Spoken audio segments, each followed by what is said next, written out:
the BNMS YouTube channel here. We are amazingly grateful to have two great people in the world of nuclear medicine. So we have, his title is University Professor, Doctor of Medicine, Marcus Hacker, which for me is like a bit overlong, so I'm just going to call him Professor Hacker from now on. And he's going to really talk to us here about total body PET and FAPI imaging, and he did amazing talks here at BNMS 2023, and we're very grateful to have Sabina Disdarevic here, again one of our great nuclear medicine leads. And so we'll start off with the professor, and then Sabina will take over later on, and I'll sort of lean out of shot. But great to have you here, Marcus, talking. Let's start with Total Body PET, which I've chatted to you about, which I think is a revolution in PET technology. So you've been using it. How have you found it? Yeah, so first of all, thank you for the flowers you gave me virtually. I talked about Total Body PET. We got it in January installed, and we are using it since a few months now. And I think this is really a revolution for nuclear medicine. In contrast, I must say, to PET MRI. Yes, I agree. Where we were not as excited as with the PET-CT, because I think the PET-CT, the large field of view PET-CT, has really already changed our minds. It's not only about the technical issues, it's also about changing paradigm, change our view. For those who haven't really heard about Total Body PET-CT, give us a quick overview of what's revolutionary about it. So these are PET-CT scanners which have a very large field of view, covering at least 1 meter. There are different scanner technologies available up to 2 meters. So sometimes you can image people from head to foot, literally in one take. Exactly, there are scanners you can do that. We have a scanner with 1 meter 6 centimeters, so we can cover the whole torso, including the head.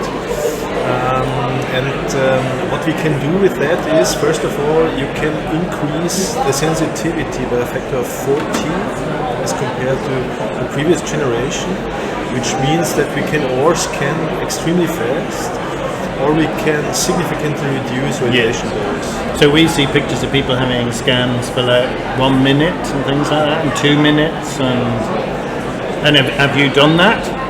We have done that. We tried several approaches, let's say, but we decided at the end then for 4-minute scans.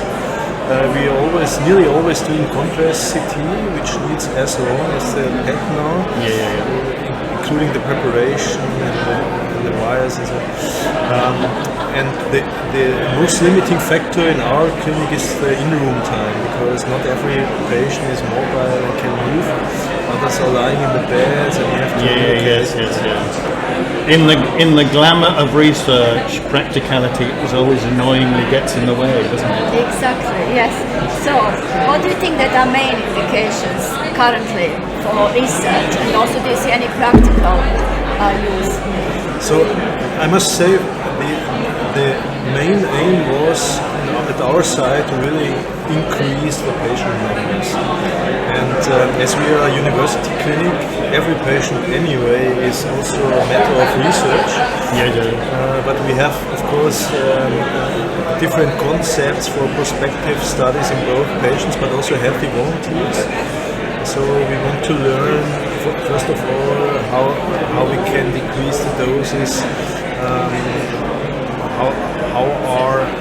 This is what we will discuss later probably, how are normative networks, so if you bring organs into relation in healthy volunteers and as compared to patients. And of course we are starting also with dual tracer approaches, different kinds of more technical oriented studies, motion correction, dynamic wrist mode scans, things like that. So you had a really interesting idea about using potentially total body PET-CT for screening. So why do you think it's actually viable for screening? So first of all, I think one of the major selling points of this new technology is that you can potentially reduce the radiation dose extremely. So what we try to achieve is a dose of less than 1 millisievert, including the CT, which is really extremely low. And then you are in a range where you can think about really performing screening. And what we have in mind is not only cancer screening.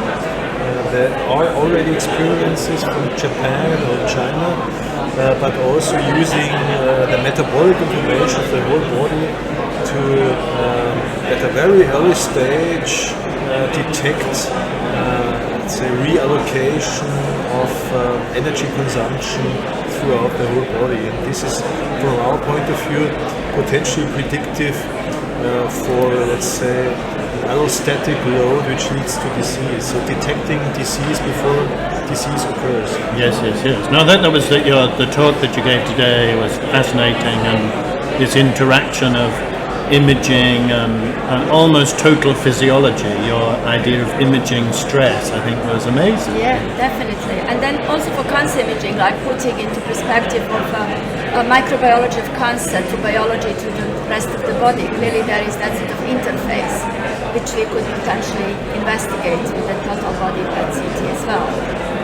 Exactly, and this is the idea I mentioned. I think this technology brought really a change of view of what we are doing. And we focused a long time too much only on the disease detection, disease description, but forgot that there are many other organs in the body that play, that significantly contribute to disease progression. This is what we want to look at by using this new technology. It was interesting to show that interaction between colon uptake and the lung cancer, which we usually think about interaction between brain, heart, but actually, as you said, any organ can be investigated and put into context. And it's all a bit LA, isn't it? Like drinking kombucha to improve your gut biome and these kinds of stuff. So I thought it was all very up to date. It was all lovely. Yeah. So coming back to some practical things which you mentioned now, that you always do contrast enhanced CT. So with regards to screening, do you think it's necessary? I don't think that we can use contrast CT for screening. We will have extremely low dose CTs, which is sufficient definitely for anatomical allocation and also for lung screening, lung cancer screening. Yes, that's what I felt, because we know that the data for FDG uptake in a solitary pulmonary nodule is probably some of the strongest evidence we have over and above other characterizations. And if you can start combining those two in a less than 1 millisievert thoracic imaging, like you say, your limiting factor will be how quickly you can get the punters on and off the machine, really. Yeah. This is amazing. This is definitely a limiting factor, but also from the PET point of view, so we have cases now, but with higher doses, so 100 megabecquerel, where we are detecting extremely small lung lesions suddenly we have not seen before. And this is, by the way, anyway now a challenge for ourselves, because we have to learn from the scratch how to interpret all the new findings. I mean, this is really the history of imaging is scattered with the belief that seeing more is always seeing better, and we know that this is rarely true. But I remember the times when lung SPECT, conventional SPECT was invented, and people who were used to diagnose from the planar projections always claim, I don't need this because I'm anyway good enough with it. And after a few years, they accepted that this is the new technology. Which we should embrace. So when will you get a total body PET, Sabina?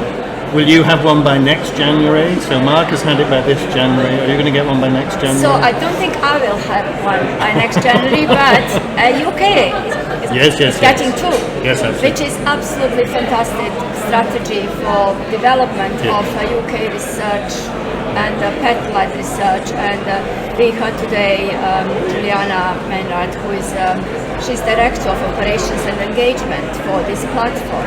And I think it was truly something which is most exciting news for nuclear medicine community, because this is the first time that we have strategic approach to research. We can argue we don't have a workforce, which we don't. And but I think we need to accept that we have to use new technology and find a way. So we can't just say we are too busy, which we are, unfortunately, all of us. But I think. Well, I always tell my juniors and colleagues, you must cling on to the intellectual foundation of what you do every day. Exactly. Because the brutality of the service tries to take it away from you. But what you're doing is intellectual and must have an intellectual foundation. Otherwise, again, we people as intelligent as us three cupped, bled and purged people for 2,500 years because Galen said that's what you should do. But they weren't stupider than us, they weren't less intelligent than us, but you must cling on to evidence-based practice.